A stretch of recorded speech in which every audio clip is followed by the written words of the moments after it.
ये क्या है? पवित्र। परमेश्वर यीशु मसीह को क्या कहा गया? पवित्र। प्रेरितों के काम 3:14 लिखा है। हाँ, तिरस्कार किया और चाहा कि एक हत्यारे को तुम्हारे लिए छोड़ दिया जाए। बस तुमने उस पवित्र और धर्मी का तिरस्कार किया। ये बात कौन कर रहा है? क्या है? पतरस। और बात किससे कर रहा है? पहली बार कलीसिया में प्रचार करते करते क्या बोलता? तुमने उस पवित्र और धर्मी का तिरस्कार किया। यहूदियों ने किसको तिरस्कार किया? यीशु मसीह को। वो कौन थे? पवित्र और धर्मी। यीशु मसीह पवित्र है, जैसे परमेश्वर पवित्र है, और उसका इन लोगों ने क्या कर दिया? उसको त्याग दिया। भजन संहिता 16:10 क्योंकि तू मेरे प्राण को अधोलोक में ना छोड़ेगा और न अपने पवित्र भक्त को कब्र में सड़ने देगा। सिर्फ एक ही व्यक्ति है जिसकी कब्र आज भी खाली है, यीशु मसीह, क्योंकि कब्र में पवित्र जन सड़ने नहीं पाया। उसी की कब्र आज तक खाली है। तो ये किसके विषय में था? यीशु मसीह। और यीशु कैसे हैं? पवित्र। यीशु मसीह, भजन संहिता 16:10 यीशु मसीह क्या है? पवित्र। उपाधियाँ यीशु की जो हैं, नाम जो यीशु के हैं उसमें पवित्र। अब जब यीशु पवित्र है और उसके अनुसार आप चलते हो तो आप भी क्या हो जाते हो? उसके बाद क्या आता है? न्यायी। हमारा परमेश्वर ऐसा है, न्याय में किसी रीति बिगाड़ नहीं करता, किसी तरीके का पक्षपात नहीं है। पैसे वाला आए, यीशु मसीह के पास एक धनवान आया था। अगर यीशु मसीह न्यायी नहीं होते, पक्षपाती होते, तो फिर वो धनवान था, पैसा बहुत खर्च करता। अगर कलीसिया में कोई पैसे वाला आ जाए, पास्टर सब इधर छोड़ो, आपसे मिलते हैं, और भाई ब्रदर कैसे हो? ठीक ठाक हो? और आपकी फैमिली? और जॉब क्या करते हैं? क्या बिजनेस है? अरे आते रहिएगा, अच्छा लगा आपसे मिल करके, है ना? आप आते रहिए। और एक बेचारा खड़ा हुआ इंतज़ार में कि पादरी कब हमसे हाथ मिलाएंगे, और पादरी से पूछता तक नहीं है कि तुम कहाँ से आए हो और कहाँ को जा रहे हो, कब तुम आओगे, कब नहीं आओगे। लेकिन उस बंदे जो कार से उतरा डिप और बढ़िया से कपड़े, बढ़िया से एकदम सूट बूट में तैयार होकर के आकर के बैठा है। अरे आइए आइए सर, कहाँ से हैं आप? कहाँ से हैं बताइए, ये वो आपको पता चला। यीशु मसीह ऐसे थे नहीं। यीशु मसीह कौन है? न्यायी, न्याय करने वाले परमेश्वर। प्रेरितों के काम 10:42 और उसने हमें आज्ञा दी कि लोगों में प्रचार करो और गवाही दो कि यह वही है जिसे परमेश्वर ने जीवितों और मरे हुओं का न्यायी ठहराया है। हमारा परमेश्वर मरे हुओं का भी न्यायी है। जितने इस दुनिया में यीशु को ना जान करके मरेंगे, पहुँचेंगे किसके पास? मसीहा के पास। और जब यीशु मसीह के पास पहुँचेंगे और यीशु मसीह क्या क्या देंगे? अरे हमने तो तुम्हें जाना ही नहीं, क्योंकि जीवन के 100 साल तुमने हमें नहीं जाना। जब तुमने हमें नहीं जाना तो हमने तुम्हें नहीं जाना। फिर बहुत से धर्मी भी पहुँचेंगे, यीशु मैंने तेरे नाम से बड़े बड़े काम किए, चमत्कार किए, चंगाइयाँ दी, भविष्यवाणियाँ की। यीशु कहा मैंने तुमको कभी नहीं जाना। धर्मी को भी नहीं जानना, पापी को जाना। पहले धर्मी यीशु के अनुसार बनो, तो परमेश्वर आपको धर्मी ठहराएगा। आपकी अपनी मर्जी से आप धर्मी नहीं बन सकते। दूसरा तिमुथियुस 4:8 भविष्य में मेरे लिए धर्म का धर्म मुकुट रखा हुआ है, जिसे प्रभु जो धर्मी और न्यायी है मुझे उस दिन देगा, और मुझे ही नहीं वरन उन सब को भी जो उसके प्रकट होने को किए जाते। बस दूसरा तिमुथियुस 4:8 पे लिखा भविष्य में मेरे लिए। अब ये बात को कौन कह रहा है? पौलुस। ठीक है, पौलुस कह रहा है कि भविष्य में मेरे लिए धर्म का मुकुट रखा हुआ है। ये एक व्यक्ति बोल रहा है, यानी पौलुस बता रहा है। और आज मैं और आप इस बात को कह सकते हैं कि भविष्य में मेरे लिए एक मुकुट रखा गया है। अरे बाबा हम तो धर्म वो हो गए भविष्यवक्ता, हमें भविष्य की बातें पता है ना। लोग कहते हैं पंडित जी जरा हाथ देख के बताइएगा हमारे जीवन में आगे क्या लिखा है। हमें देखो कैसे पता चल रहा है। भविष्य में मेरे लिए धर्म का मुकुट रखा हुआ है। तो हम क्या हैं? एक भविष्यवक्ता। और हम दूसरों के पास जा करके अपने लिए भविष्यवाणी करवाते हैं। लिखा है जिसे प्रभु जो धर्मी और न्यायी है। प्रभु कैसा है? न्यायी परमेश्वर है, ठीक है। मुझे उस दिन देगा, आज नहीं मिलेगा, ठीक है, इस संसार में नहीं मिलेगा, लेकिन उस दिन देगा।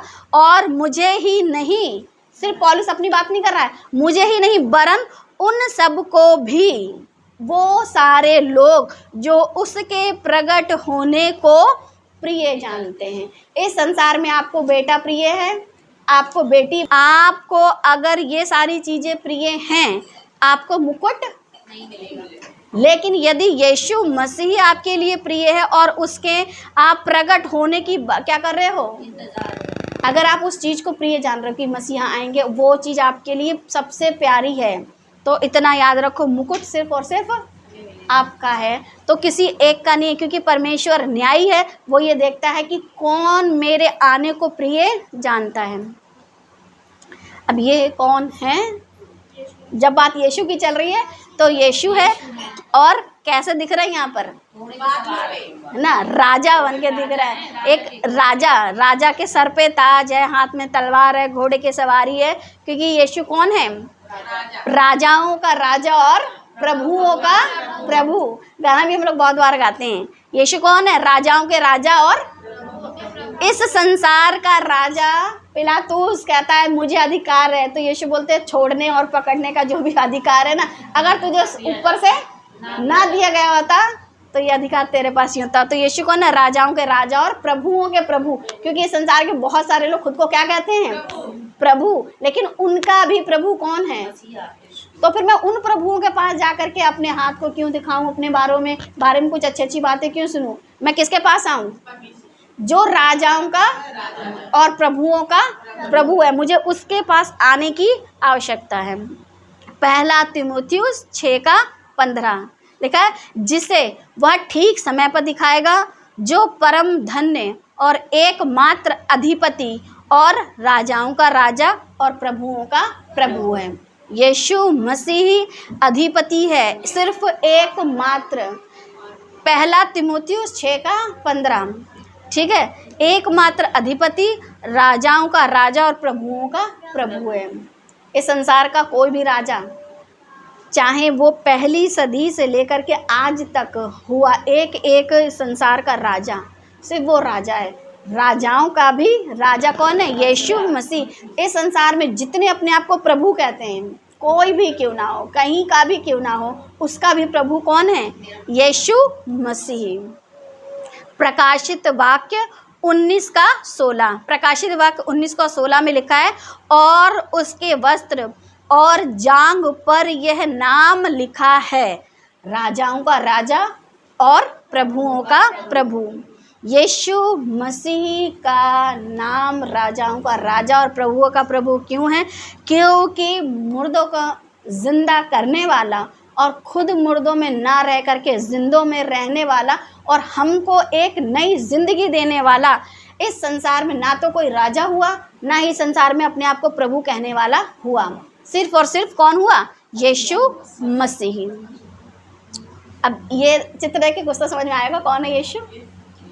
यीशु तो हैं, मगर क्या है उनके हाथ में? लाइट, रोशनी, रोशनी यानी ज्योति, जगत की ज्योति। यीशु सिर्फ और सिर्फ एक चर्च के लिए रोशनी नहीं है, जगत यानी पूरे संसार की रोशनी।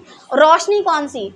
अज्ञानता से ज्ञान की ओर ले जाने वाली रोशनी। वो नहीं जो घर में जला दो तो घर में रौनक हो जाती, नहीं। आप अज्ञानी थे, आपको नहीं पता था, लेकिन जैसे ही बाइबल पढ़ी, अब लिखा है मनुष्य को परमेश्वर ने अपने समानता, अपने स्वरूप में, अपने हाथों से मिट्टी से किस रीति से रचा है, वो सारी बातें बराबर लिखी हुई हैं। अगर नहीं लिखी होती तो साइंटिस्ट ने क्या बना रखा था हम सबको? बंदर। हमारे पूर्वज बंदर थे, लेकिन जितने आज तक बंदर मैंने देखे हैं दुनिया में, वो कब इंसान बनेंगे? बनेंगे ही नहीं कभी। उनका इंसान बनना कब शुरू होगा? ये क्या बात है? साइंटिस्ट, तुमने देखा था एक बंदर, वो इंसान बन गया, वो हमें दिखाओ, ठीक है? या फिर अब के साइंटिस्ट तुम हमें ये दिखाओ कि अब कौन सा इंसान बंदर बना जा रहा है। अब तो सिर्फ मोबाइल वाले बंदर बन गए हैं और कोई बंदर नहीं है, अपनी जगह बैठे रहते हैं, ऐसा करते रहते हैं, बस वही बन गए, इसके अलावा नहीं है। तो यीशु क्या है, इस संसार की अज्ञानता जो थी उसमें अपने ज्ञान की रोशनी देने वाले। यूहन्ना 8:12 में लिखा हुआ है, तब यीशु ने फिर लोगों से कहा, जगत की ज्योति मैं हूँ, जो मेरे पीछे होलेगा वह अंधकार में ना चलेगा परंतु जीवन की ज्योति पाएगा। यीशु के पीछे चलेगा तो वो समझ जाएगा कि बंदर बंदर था, इंसान नहीं था, तो क्या हुआ, अंधकार में नहीं चलेगा, या अज्ञानता से रोशनी की ओर आ जाएगा। फिर दूसरे जाने कितने तरीके के ईश्वरों के पीछे लोग चलते हैं, लेकिन अगर यीशु मसीह के पीछे चलने लगेगा, फिर चाहे कितना ही बड़ा दूध पी ले और प्रकट हो जाए, आसमान से क्या कहते हैं, घोड़े पे यीशु सवार होकर के आ रहे हैं, इधर चमत्कार हो रहा है, उधर चमत्कार हो रहा है, जो यीशु के पीछे चलेगा वो इनमें से किसी भी तरीके की अफवाह में फंसेगा नहीं। बहुत से चर्चों में ऐसे ऐसे चमत्कार के काम होते हैं जिन्हें देख करके लोग कहते हैं अरे बाप रे, लेकिन हम जब देखते हैं तो कहते हैं कितना पागलपन है हम क्या करते हैं, कितना पागलपन है। हम क्या कहाँ चल रहे हैं, ज्योति में, हम रोशनी में हैं, तो हमें क्या मिल गई है, जीवन की ज्योति। और जीवन की ज्योति ये बताती है कि अगर कितने ही कोई चमत्कार कर दे और उद्धार की बात ना बताए तो वो अंधकार में चलने वाला व्यक्ति जो यीशु को नहीं जानता, तो फिर यीशु से नहीं जानते वो कितने ही चमत्कार कर ले। अब ये यीशु मसीह है। यीशु कौन है, शांति का। इस संसार में हर एक इंसान को शांति की बहुत ज़रूरत है, क्योंकि हर जगह अशांति फैली है। अगर अशांति ना हो तो देश पर देश और राज्य पर राज्य चढ़ाई क्यों कर रहे हैं। हर जगह अशांति ही अशांति है। कितने ही मित्र भाव से रह लेते हैं, परिवार में 2 जन मित्र भाव से रहते हैं, फिर भी क्या फैली रहती है, अशांति फैली रहती है। सास का बहू से, माँ की बेटी से, बाप का भाई से, बहन का बहन से, भाई का, मतलब जो भी आपके रिश्ते हैं सब में क्या फैली रहती है, अशांति। लेकिन जैसे ही शांति का राजकुमार आपके जीवन में एंट्री करता है, घर परिवार दुनियादारी जहाँ भी वो व्यक्ति होता है उसके जीवन में क्या होती है, शांति होती है। यशाया 9:6 ये भविष्यवाणी है यशाया के द्वारा यीशु मसीह के पैदा होने से पहले की।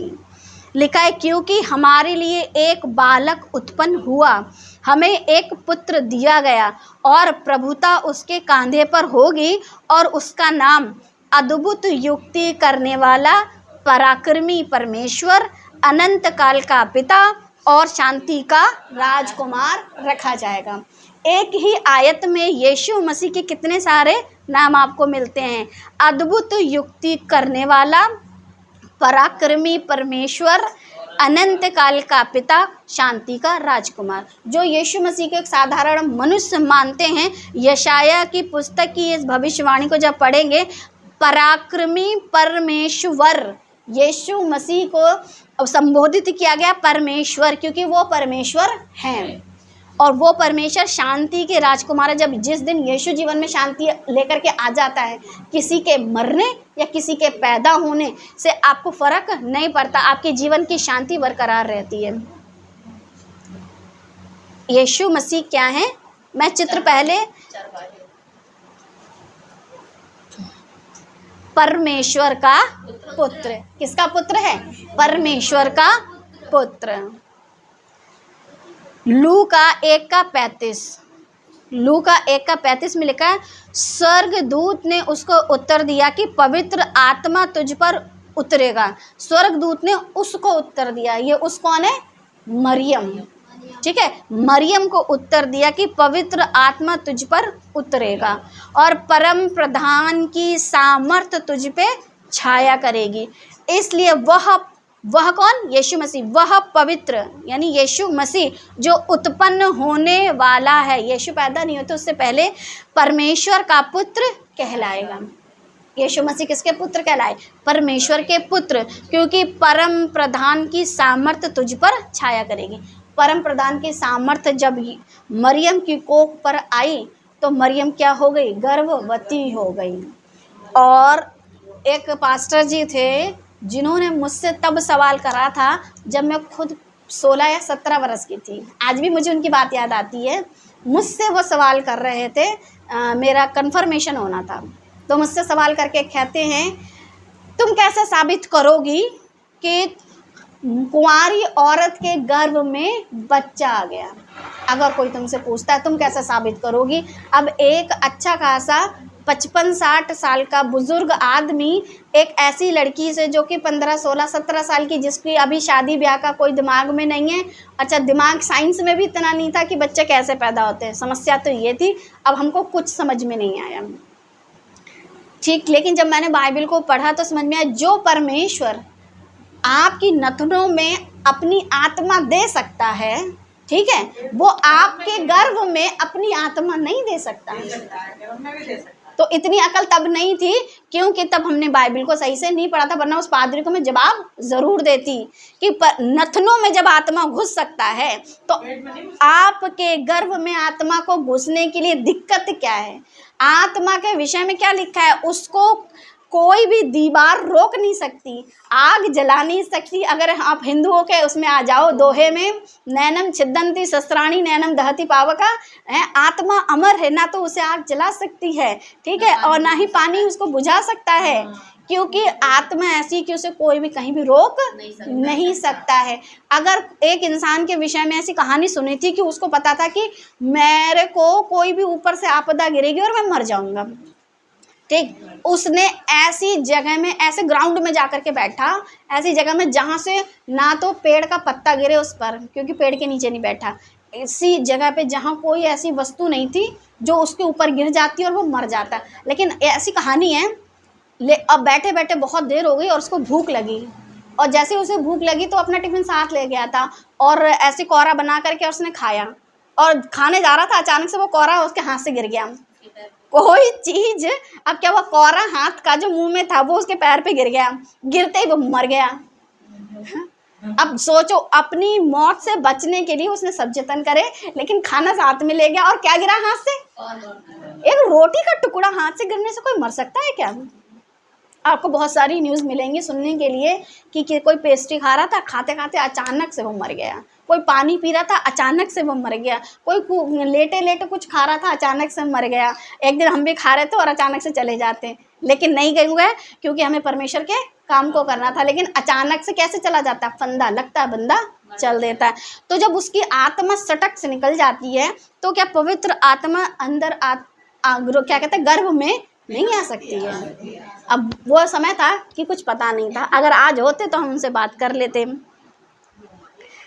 यूहन्ना 1:49 1:50 नतनएल ने उसको उत्तर दिया कि हे रब्बी, तू परमेश्वर का पुत्र है, तू इज़राइल का महाराजा है। यीशु मसीह के चेलों में से एक ये चेला था जिसके विषय में ये कहते हैं ये पक्का यहूदी है। यीशु खुद इस बात की गवाही देते हैं, और वो यहूदी चेला इस बात की गवाही देता तू परमेश्वर का पुत्र है, क्योंकि उसने यशाया की भविष्यवाणी को पढ़ा था कि एक कुंवारी गर्भवती होगी और वो किसका पुत्र कहलाएगा, परमेश्वर का पुत्र कहलाएगा। तभी ये कहता है तू परमेश्वर का क्या है, पुत्र है। अब यीशु मसीह, आपको दो चित्र दिखाई दे रहे हैं, एक तो ये वाला और एक ये वाला, ये पवित्र आत्मा का है और ये मरियम है, यीशु है, और यीशु के पैदा होने का टाइम है। मनुष्य का पुत्र परमेश्वर ने, क्योंकि मनुष्य के पुत्र की बात आती है तो मरियम और उसके मंगेतर का क्या नाम था, यूसुफ, ठीक है, तो सब कहते हैं यूसुफ का पुत्र। जब परमेश्वर ने इस पृथ्वी पर इंसान को बनाया था तो आदम को और हव्वा को, दोनों को नाम क्या दिया था शुरुआत में, आदम, यानी दोनों क्या थे, मनुष्य। और यीशु क्या किसके पुत्र कहलाए, मनुष्य। मरियम के गर्भ से निकलने के बाद किसके पुत्र बनेंगे, मनुष्य का पुत्र। यूसुफ के जरिए नहीं, लेकिन मरियम के जरिए, क्योंकि उसके गर्भ में से वो आए थे। यूहन्ना 5:27 वरन उसे न्याय करने का भी अधिकार दिया है, इसलिए कि वह मनुष्य का पुत्र है। मनुष्य का पुत्र है तो मनुष्यों पर न्याय करने के लिए आपको कौन दिए जाते हैं, इस संसार में जो कानून है उसके तहत जो कानून बनाता है वो इंसान है कि परमेश्वर? इंसान। अच्छा, उसको अधिकार होता है अगर कोई किसी बुरे केस में फंसता है और उसको सजाए मौत देनी है तो वो इंसान उसे मौत की सजा देता है। तो मनुष्य के पुत्र के जरिए भी उनको अधिकार है आपका न्याय करने का। परमेश्वर के पुत्र के जरिए तो है ही अधिकार, लेकिन मनुष्य का पुत्र यानी मरियम का पुत्र होने के जरिए भी उनको न्याय है। और क्या है? परमेश्वर का वचन। यीशु मसीह कौन है? परमेश्वर का वचन। यूहन्ना 1:1 लिखा है, आदि में वचन था, वचन परमेश्वर के साथ था और वचन परमेश्वर था। ये वचन यीशु मसीह है। पहला यूहन्ना 5:7 में भी पढ़ोगे, लिखा है, और जो गवाही देता है वह आत्मा है, क्योंकि आत्मा सत्य है। पहला यूहन्ना 5:8 में पढ़ेगा, और गवाही देने वाले 3 हैं, आत्मा और पानी और लहू, तीनों एक ही बात पर सहमत हैं। किस बात पर सहमत है? कि आदि में वचन था, वचन परमेश्वर के साथ था और वचन परमेश्वर था, और वो वचन इस संसार में क्या लेके आया? जीवन। वचन अगर आपको पढ़ना है तो ही आप अज्ञानता से ज्ञान की ओर आओगे, और अगर आप परमेश्वर यीशु मसीह का वचन नहीं पढ़ते हो तो आप दुनिया संसार को कितना ही ज्ञान पालो, आप कहीं ना कहीं अंधविश्वास में फंसे रहोगे।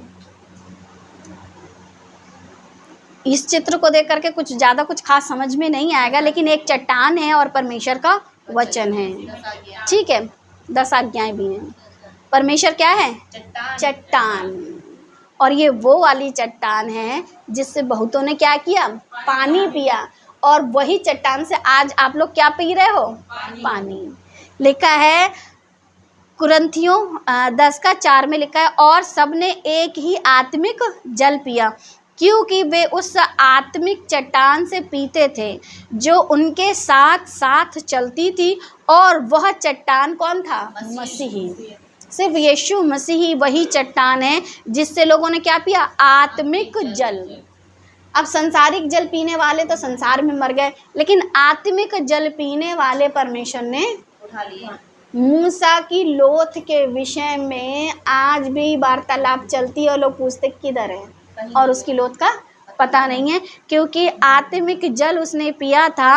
और आत्मिक जल पीने के बाद बंदा कैसा हो जाता है? पिछली बार पढ़ा था, हवा। और हवा को कोई देख नहीं सकता। अब यीशु मसीह क्या है? इस वाली को देखकर तो कुछ समझ में आ सकता है आप लोगों को। यीशु मसीह, हाँ, यहाँ यीशु मसीह हैं और यहाँ एक बंदा खड़ा हुआ है, बाकी सारे स्वर्गदूत भी हैं। पास्टर, पास्टर, मध्यस्थ, बिचपई कहते हैं जिसको, 2 लोगों के बीच में न्याय करता, जिसे कहते हैं वकील, है ना। वकील क्या करता है? अपने मुवक्किल की जितने भी सबूत होते हैं उनको किसके सामने? जज के सामने पेश करता है, ताकि वो निर्दोष ठहरे। तो यीशु क्या है? हमारा वकील। आपको ये देख करके तो पता चली जाना चाहिए था। पहला तीमुथियुस 2:5, क्योंकि परमेश्वर एक ही है, और परमेश्वर और मनुष्यों के बीच में भी एक ही बिचपई है। पहला, परमेश्वर एक है, दूसरा बिचपई भी एक ही है, अर्थात कौन? यीशु मसीह, जो मनुष्य का पुत्र है। मनुष्य का पुत्र यानी मरियम से पैदा हुआ, इसलिए है मनुष्य का पुत्र, क्योंकि परमेश्वर एक ही है और परमेश्वर और मनुष्य के बीच में भी बिचपई एक है। अगर आपका वकील अच्छा है तो कोई भी जज आपको सजाए मौत नहीं दे सकता, भले ही आपने कितने ही क्राइम कर लिए हों, क्योंकि वो सबूतों को पेश ही इस तरीके से करेगा। इस संसार की बात कर रही हूँ। लेकिन जब यीशु मसीह आपके वकील हैं तो आपके पास जो आपने किया है गलती, गुनाह, पाप, लेकिन आपने बता दिए। लोग कहते हैं एक डॉक्टर एक वकील से कुछ मत छुपाओ। अगर आप डॉक्टर से कुछ छुपाओगे तो आपकी बीमारी कभी ठीक नहीं होगी, और वकील को आप सब कुछ नहीं बताओगे तो आपका केस आप हार जाओगे। वैसे ही यीशु मसीह के आगे आपको कोई भी चीज़ छुपा के नहीं रखनी, सारी बातें रखनी की। देखिए मैंने गलती की थी मुझे उकसाया गया था, मुझे भ्रमित किया गया था, या मेरा खुद ही दिमाग ख़राब हो गया था, कोई भी कंडीशन थी, लेकिन हाँ मैंने ये गलती की, लेकिन मैं इस बात की आगे आपको क्या करता हूँ, गारंटी देता हूँ कि अब नहीं करूँगा। पूरी कोशिश रहेगी इंसान होने के नाते। अच्छा, यही चीज़ तो कंफर्म करते हैं अपने आप को, उसके बाद ही तो किस में शामिल होते हैं, प्रभु भोज में। जब तक हम कंफर्मेशन पूरी तरीके से जीवन में नहीं लेते हैं कि मैं पापी था, अब पाप नहीं करूँगा, तभी तो प्रभु भोज में शामिल होते। लेकिन बहुतों का क्या है, मैं पापी था अब नहीं करूँगा जब तक प्रभु भोज ले रहा हूँ, लेकिन लेने के बाद का पता नहीं है। अगर आप रोज़ प्रभु भोज ले रहे हो तो अच्छी बात है, प्रभु की देह को डेली जान रहे हो, लेकिन क्या आप अगर आप गाली बक रहे हो और प्रभु भोज ले रहे हो तो आप क्या ठहर रहे, अपराधी। अगर आप एक दिन लो तो भी उतना ही अपराधी, अगर डेली लो तो भी अपराधी, साल में एक बार प्रभु भोज लो और हरकतें करते रहो तो भी, जिंदगी में एक बार लो तब भी आप, अब तो भी आप कंडीशन हरकत, अरे यार हर तरीके से अपराधी। प्रभु भोज एक दिन लेते तो अपराधी, 10 दिन लेते हैं तो अपराधी, 50 दिन अपराधी। तो आप प्रभु भोज से नहीं हो, हरकतों से हो रहे हो। आप परमेश्वर की आज्ञा को नहीं मान रहे हो, हरकतें कर रहे हो, तो अपराधी किन चीज़ों से ठहर रहे हो, जो हरकतें अपने जीवन में आप करते हैं।